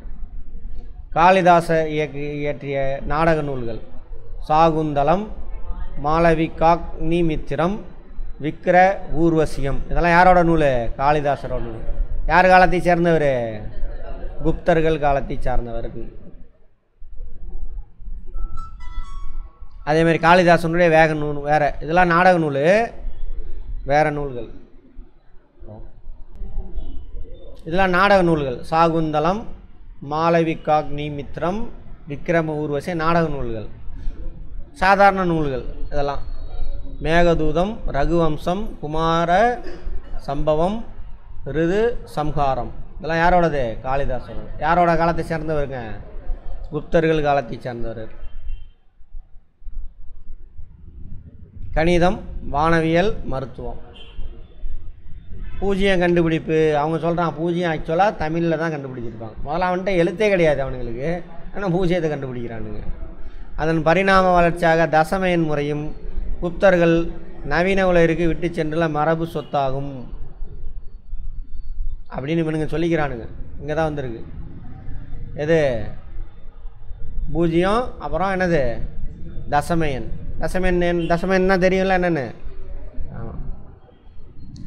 ஆரியப்பட்டர், வராகமிகிரர், பிரம்மகுப்தர் ஆகியோர் அக்கால பகுதியைச் சேர்ந்த மிக முக்கியமான கணிதவியல், வானவியல் அறிஞர்கள் அப்படின்றாங்க. சூரிய சித்தாந்தாவில் சூரிய சந்திர கிரகணங்களுக்கான உண்மை காரணங்களை விளக்கியுள்ளாராமா. யார்? ஆரியப்பட்டர். அந்த வானவியல் அறிஞர்னு சொல்கிறாங்க. வானவியல் அதேமாதிரி கணித மேதை. இவர் தான் ஜீரோவை கண்டுபிடிச்சாருன்னு சொல்லிட்டானுங்க. சரியா? சரி. சூரிய சித்தாந்தாவில் சொல்லியிருக்காராமா. அதேமாதிரி பூமி தனது அச்சில் சுழலுதுன்னு சொல்கிறாராமா. மருத்துவத்துறையில் புகழ் பெற்றவர் தன்வந்திரி. குப்தர்கள் காலத்தை சேர்ந்தவர், மருத்துவத்துறையில் புகழ் பெற்றவர். ஆயுர்வேதமே ஒன்றும் கிடையாது. நம்ம சித்த மருத்துவர்கள் தமிழ் மருத்துவம் இது அப்படியே பொடியாக வச்சுருப்பான். அவன் பஷ்பமாக்கி எரித்து சாம்பலாக்கி கொடுப்பான். அதான் அப்படியே தமிழோடது தான். தமிழ் மருத்துவத்தை திருடி அவனுங்க ஆயுர்வேதம் பேர் வச்சுக்கிட்டானுங்க. சரியா? நான் சொல்ல வரலாற்று அறிஞர்கள் சொல்கிறாங்க. சாரக்கர் ஒரு மருத்துவ அறிஞராவார். சுஸ்ருதர் அறுவை சிகிச்சை செய்முறை பற்றி விளக்கிய முதல் இந்தியர். அப்போயே அறுவை சிகிச்சை பண்ணி ஏதோ கையில் போரில் கையை வெட்டி போட்டுருச்சாமா, ஒரு ஒட்டை வச்சார் அப்படின்னு சொல்லி சொல்கிறாங்க. சுஸ்ருதர் யார் காலத்தை சேர்ந்தவர்? குப்தர்கள் காலத்தை சேர்ந்தவர். ரைட். வர்தன வம்சம்.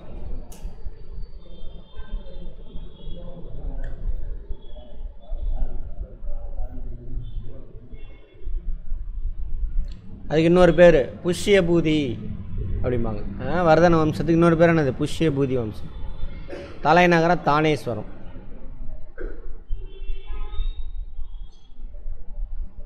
புஷ்யபூதி யாராமா?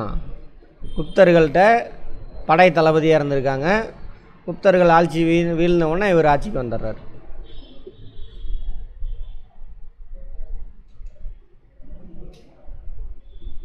அவருக்கு பின்னாடி வந்த பிரபாகர வர்தனர் இவர் ஆட்சிக்கு வந்தவுடனே புஷ்யபூதி வம்சம் வந்து பேரும் புகழும் பெறுறாங்க, வலிமையை பெறுறாங்க. சரி, யாரோட காலத்தில் வலிமை பெற்றனர் அப்படின்னு கேட்பாங்க. புஷ்யபூதி வம்சம். அவருடைய பையன் பிரபாகரவர்தனுடைய பையன் தான் யார்? ராஜவர்தனர். அவர் ஆட்சியில் உட்கார்றாரு.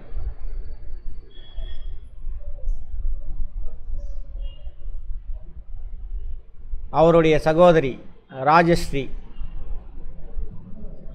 அவங்க யாரை கட்டிக்கிறாங்க? கன்னோஜினுடைய அரசரை கல்யாணம் பண்ணிக்கிறாங்க. கன்னோஜ்.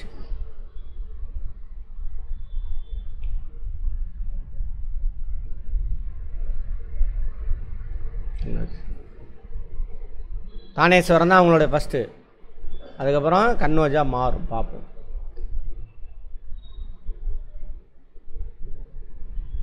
யார்? ராஜவர்தனர். ராஜவர்தனர் அவரோட சகோதரியை வந்து யார் கல்யாணம் பண்ணி கொடுக்குறா? கன்னோஜனுடைய அரசருக்கு கல்யாணம் பண்ணிக்கிறாங்க. ராஜஸ்ரீ, ராஜ்யஸ்ரீ. அவர் வங்காளத்தை சேர்ந்த கவுடா வம்ச அரசர் சசாங்காவால் கொல்லப்பட்டார். யார்? ராஜஸ்ரீனுடைய கணவரை கொல்றார். யார்? சசாங்கா. யார் அவர்? வங்காளத்தினுடைய கவுட வம்சத்தினுடைய அரசர்.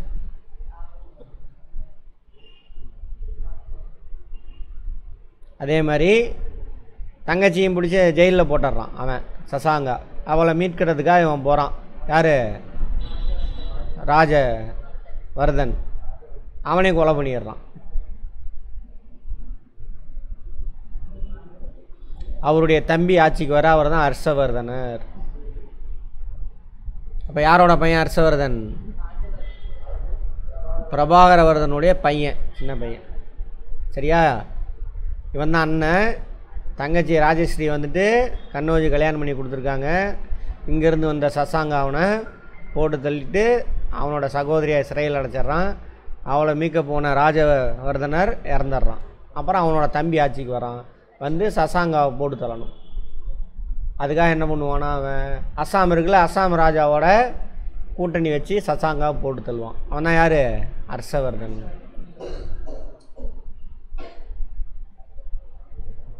சரியா? ஹர்ஷவர்தன் வந்தவுடனே கன்னோஜி நீங்களே ஆட்சி செய்யுங்க அப்படின்னு கூப்பிட்டு கொடுத்துருவாங்க. அங்கேருந்து தானேஸ்வரத்துலேருந்து கன்னோஜிக்கு வந்துடுவான். இவ்வளோ பெரிய நாடு.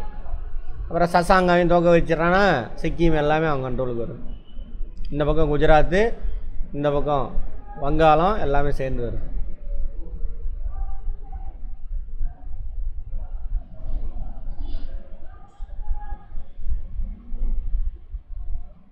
கன்னோஜிக்கு மாற்றிடுவார். கேட்பாங்க, சரியா, ஹர்ஷவர்தனுடைய தலைநகரம் எது அப்படின்னு கேட்பாங்க. ஃபஸ்ட்டு தானேஸ்வரம், அப்புறம் கன்னோஜ்.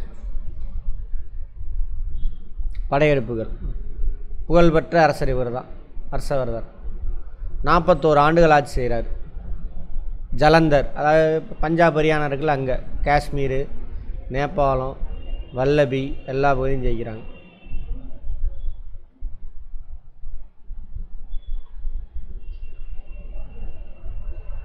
தொடர்ந்து பகையுடன் நடந்து கொள்கிறார். யார்? வங்காளத்தை சேர்ந்தவங்க. அங்கே அக்காவையும் கொண்டுருவார்ல, அக்கா அண்ணன் எல்லாத்தையும் போட்டு தெளிகிறான்.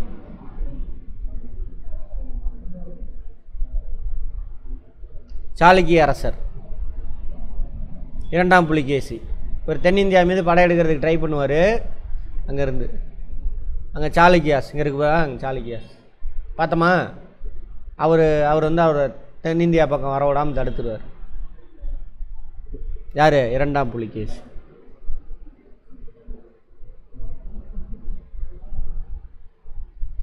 ஹர்ஷர் சீனா, ஈரான் அவங்களாம் நல்ல உறவு வச்சுக்கிறாங்க. ஹர்ஷர் காலத்தில் யார் வரா? யுவான் சுவாங் வரார்.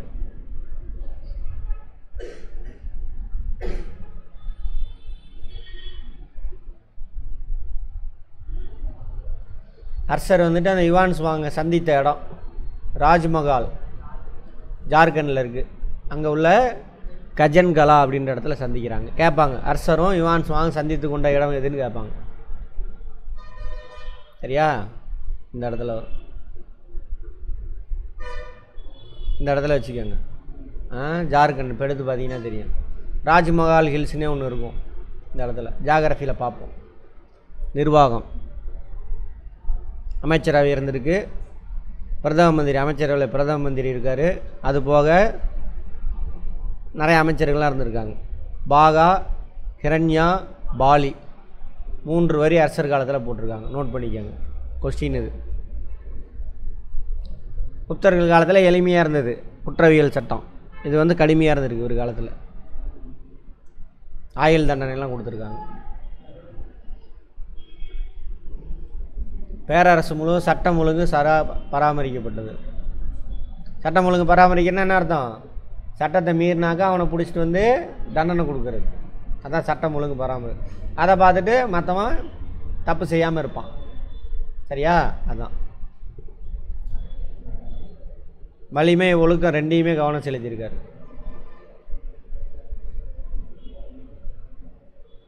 தொண்டு நிறுவனம், அதாவது என்ன சொல்லுவாங்க, சத்திரன்னு சொல்கிறாங்கள, பயணிகள் தங்கி போகிறதுக்கு, அவங்களுக்கு நோயுற்றவங்களை பாதுகாக்கிறதுக்கான இடம் எல்லாமே இருக்குது. மதக்கொள்கை, அரசரோட மதக்கொள்கை. சிவனை வழிபட்டிருக்கார். சைவம். சகோதரி ராஜஸ்ரீ இருக்காங்க இல்லையா, அவங்களும் ஒரு பௌத்த துறவி, யுவான் சுவாங். இவங்க 2 பேரும் தான் என்ன பண்ணுறாங்க, அவரை புத்த மதத்துக்கு மாற்றுறாரு. அதுக்குன்னு புத்தத்தை மட்டும் தீவிரமாக ஃபாலோ பண்ண மாட்டார், எல்லா மதத்தையும் ஈக்குவலாக பார்ப்பார். அதுக்காக இவர் வந்து புத்த மதம் சமய மாநாடே நடத்துவாருங்க. எல்லா மதத்தினுடைய சாமியார்லாம் இருக்கான்ல, அவன்லாம் வந்து உட்கார வச்சு பேசுங்கடா, உங்கள் மதத்தில் உள்ள நல்ல கருத்துலாம் சொல்லுங்கடான்னு சொல்லுவார். அப்படி உலகத்தில் முதல்ல சமய மாநாடு எல்லா மத தலைவர்களையும் உட்கார வச்சு பேச வச்சவர் இவர் தான். யார்? அரசவர் தான். அது மட்டும் இல்லாமல் அவர்கிட்ட இருந்த பணம் செல்வம்லாம் எல்லாத்துக்கும் எடுத்து பிரித்து கொடுத்துருவார். சாமியார் தான் அவனுங்க, வேலை செய்ய மாட்டானுங்க. அப்போ சாப்பாட்டுக்கு காசு வேணும், காசெல்லாம் பிரித்து கொடுத்துக்குவார். இப்போ மகாயான பௌத்த மதத்தை சார்ந்தவர் அரசர். வேத வித்தகர்களையும் பௌத்தத்துறையும் சரிசமமாகவே நடத்தினார். சரிசமமாக கொடை வழங்குறார். அந்த மாநாடு நடத்தினார்ல, அவங்க கொடுத்து எல்லாத்துக்கும் ஈக்குவலாக. இந்தியாவில் பௌத்தத்தை பின்பற்றிய கடைசி அரசர் இவர் தாமா அரசர். உணவுக்காக மிருகங்களை கொல்றதுக்கு தடை போடுறாரு. ஆனால் புத்தம் என்ன சொல்லுது? எந்த உயிரையும் கொள்ளாதன்னு சொல்லுதா? ஆமாம். சைவன்ற கான்செப்டே புத்த மத சமண மதம் தான். பட் அதே நேரத்தில் அந்த உயிர் நான் செத்து போயிடுச்சுன்னா நீ சாப்பிடு அப்படின்னு. அதே சமண மதம் அது கூட பண்ணக்கூடாது. மாங்காய் பறிக்காத பரத்துலேருந்து, அதுவாக கீழே விழுந்தால் எடுத்து சாப்பிடு. தேங்காயை பறிக்காத, கீழே விழுந்தால் எடுத்து சாப்பிடு. அப்படி தன்னுடைய மத சகிப்புத்தன்மை கொள்கைக்காக அறியப்பட்டவர். எல்லா மதத்தையும் சமமாக பார்க்குறார். புத்தர், சிவன், சூரியன் ஆகிய உருவங்களை ஒரே நேரத்தில் வழிபடுறாராமா. 2 பௌத்த பேரவைகளை கூட்டினார். 1 பௌத்த பேரவை கூட கிடையாது, அது மத மாநாடு. எல்லா மதத்தை சேர்ந்தவங்களும் அதில் வந்து உட்காந்துருப்பாங்க. கன்வஜியில் 1, இன்னொன்று பிரயாகையில் 1. புனித யாத்திரீகர்களின் இளவரசன் யுவான் சுவாங் அறியப்பட்டார். யாரோட ஆட்சி காலத்துக்கு வராரு? அரசரோட ஆட்சி காலத்து. அவரோட நூல் எது? சியூகி. அதில் இருந்தால் இந்தியாவில் அப்போ நிலைமையெல்லாம் எப்படி இருந்ததுன்னு தெரியுது. அரசர் காலத்தினுடைய பொருளாதார மத பண்பாட்டு நிலையெல்லாம் குறித்து தெரியுது. அதில் அந்த நூலில் இருக்குது.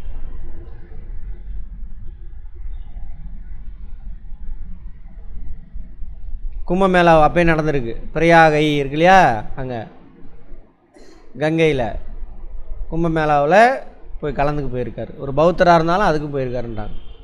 இந்த யுவான் சுவாங் அரசர் காலத்தில் கலை மற்றும் இலக்கியம், கவிஞரும் நாடக ஆசிரியரும் அவரை சுற்றிலையும் படித்தவங்களா வச்சுக்கிறார். அவருடைய நூல்கள் முன்னாடி பார்த்துருப்போம். அரசருடைய நூல் ரத்னாவளி, நாகநந்தா, பிரியதர்சிகா, பானப்பட்டர், மயூரா, ஹர்தத்தா, மற்ற அறிஞர்கள், ஜெயசேனர் அவையை அலங்கரிச்சிருக்காங்க. கன்னோஜி பௌத்த பேரவையில் 20 அரசர்கள் பங்கேற்றார்களாமா. பௌத்த சமண வேத அறிஞர்கள் இம்மாட்டில். சொன்ன இல்லையா, எல்லா மதத்துக்காரங்களும் கலந்துக்குவாங்க. பௌத்த மடாலயம் ஒன்றில் புத்தருக்கு தங்க சிலை ஒன்று வச்சுருந்துருக்கானுங்க.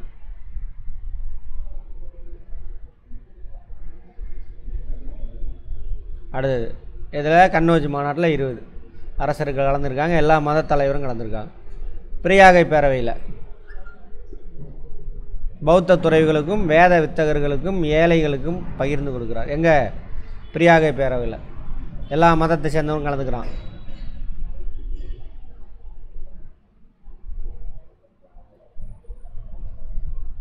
கோவில்களும் மடாலயங்களும் கல்வி மையங்களாக செயல்பட்டன.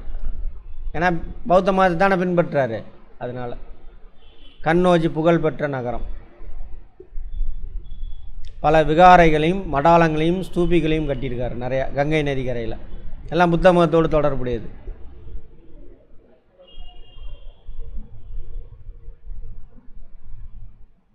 பத்தாயிரம் பேர் பிடிச்சிருக்காங்களாம் யுவான்சா அங்கே வரும் பொழுது. 10,000 பேர் எங்கே? அங்கே தங்கி படிச்சிருக்காங்க, சும்மா இல்லை. இப்போ கூட அந்த ஃபெசிலிட்டி நிறைய இடத்துல இல்லை, அங்கே இருந்துருக்கு. உலகம் ஒன்றால் முடிஞ்சா பாடம். முதலாம் சந்திரகுப்தர் கான்ஸ்டாண்டினோபிள் நகரை உருவாக்கிய ரோமானிய பேரரசர் மகா கான்ஸ்டைன்டைனின் சமகாலத்தவர். கான்ஸ்டாண்டினோபிள்னால் துருக்கி, இப்போ இருக்குல்ல துருக்கி, அது மேப் எடுத்து பாருங்கள். அந்த நகரத்தை உருவாக்கின ரோமானிய, அதுக்கு அந்த பக்கம் லெஃப்ட் சைடில் போனீங்க அப்படின்னா மேப்பில் ரோம் இருக்கும், ரோம் கிரேக்கெல்லாம் இருக்கும். அந்த ரோமானிய அரசர் தான் அந்த கான்ஸ்டாண்டினோபிளை உருவாக்குறார். சரியா? அவர் பேர் என்னது? கான்ஸ்டைன்டைன். இவர் பேரே தான் அப்படியே கான்ஸ்டாண்டினோபிள். அவர் உருவாக்குனால அவர் பேர். அவர் வந்து முதலாம் சந்திரகுப்தர் சமகாலத்தவர். கேட்கலாம், ரோமானியத்தில் முதலாம் சந்திரகுப்தனுடைய சமகால அரசர் யாருன்னு கேட்கலாம். அரசரின் காலப்பகுதி சீனாவின் தாங் அரச வம்சத்தின் தொடக்க கால பகுதியோடு இணைந்து செல்கிறது. சீனாவில் ஆட்சி செய்கிறாங்கள தாங் அப்படின்னு சொல்லிட்டு ஒரு அரச வம்சம், டைனஸ்டி இங்கிலீஷில். ஷியான் அப்போதைய சீனானுடைய தலைநகரம் தான்மா ஷியான், ஜியான்.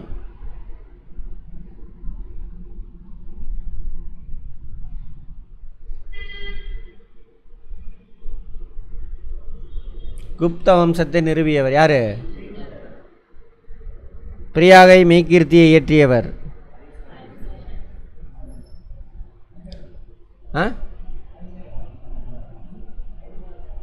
சந்திரகுப்தரால் நிறுவப்பட்ட ஒற்றை இரும்பு தூண் டேஸ் என்ற இடத்தில் உள்ளது.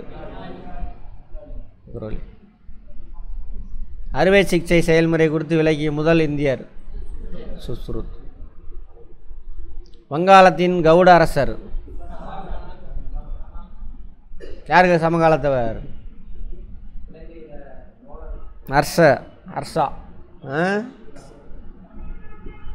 அரசரோட அண்ணன் தங்கச்சி எல்லாத்தையும் போட்டு தள்ளிடுவார். அண்ணன் அக்கா.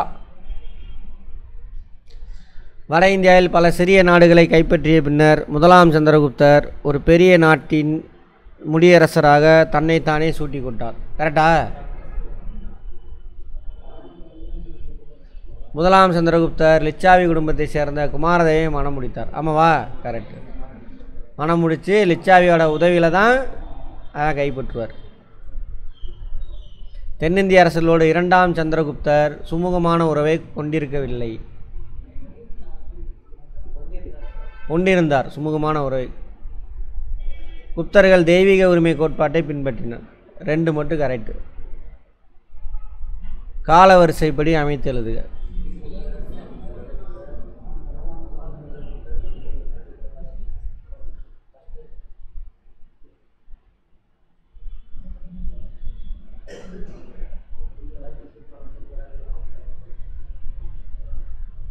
அதிக வெட்டிக்கு பணத்தை கடன் வழங்கும் முறை புழக்கத்தில் இருந்தது.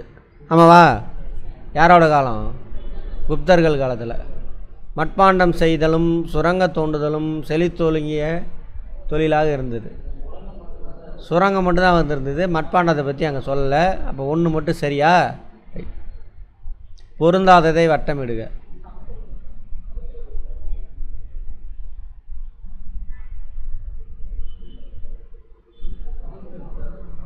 அரசர், மற்றவங்களாம் அறிஞர்கள். ஆமாம். ரத்னாவளி, அர்ஷசரிதா, நாகநந்தா, பிரியதர்ஷிகா. அர்ஷசரிதா இதெல்லாம் யார் எழுதுனது? அரசர் எழுதுனது. Very good. இலங்கை அரசர் டேஸ் சமுத்திரகுப்தரின் சமகாலத்தவர். வேற என்ன? மேகவர்மனா? இரண்டாம் சந்திரகுப்தரின் ஆட்சியின் பொழுது சீனாவை சேர்ந்த பௌத்த துறவி யார்? ஃபாகியான். டேஸ் படையெடுப்பு குப்தர்களின் வீழ்ச்சிக்கு வழிகோலியது. ஹூனர்கள். ஹூனர்கள். டேஸ் அரசாங்கத்தின் முக்கிய வருவாயாக இருந்தது. நில வரி. Very good. குப்தர்களின் அலுவல் மொழி சமஸ்கிருதம். கல்லவரசர் டேஸ் சமுத்திரகுப்தரால் தோற்கடிக்கப்பட்டார். விஷ்ணு கோபாலனா? வர்தன அரச வம்சத்தின் புகழ்பெற்ற அரசர். அரசர் தலைநகரை டேஸிலிருந்து டேஸுக்கு மாற்றினார். பாடலிபுத்திரமா? தானேஸ்வரத்திலிருந்து கண்ணோஜுக்கு. தன்வந்திரி மருத்துவத்துறையில் ஒரு புகழ்பெற்ற அறிஞராக திகழ்ந்தார். கரெக்டா?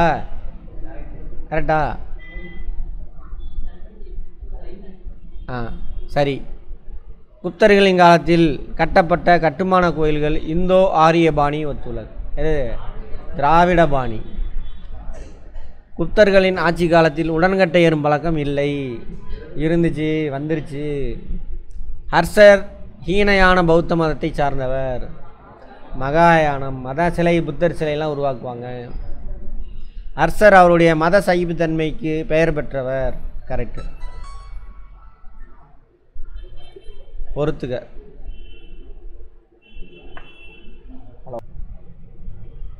கரெக்டு. ரைட். மேட்ச் பண்ணுங்க. மகிரகுலர்.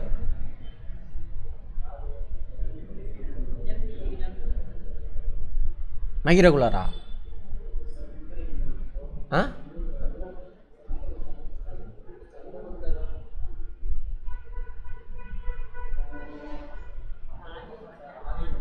தெரிஞ்சதை மேட்ச் பண்ணுங்க.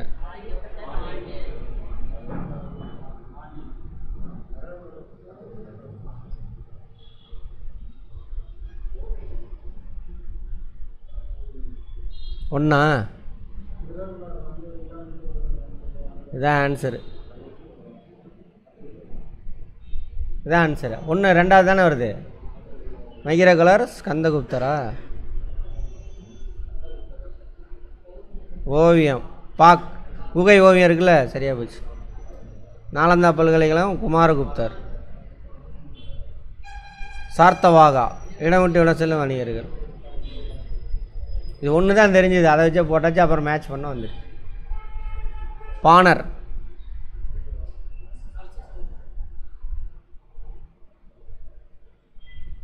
சியூகி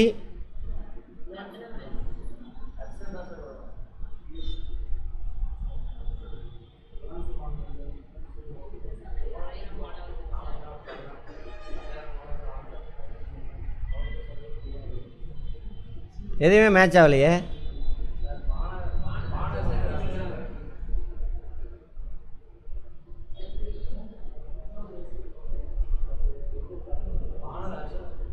சரி, 3 ஹர்ஷர்.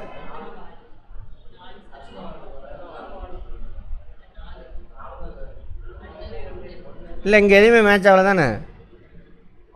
இங்கே எதுவுமே மேட்ச் ஆகலை.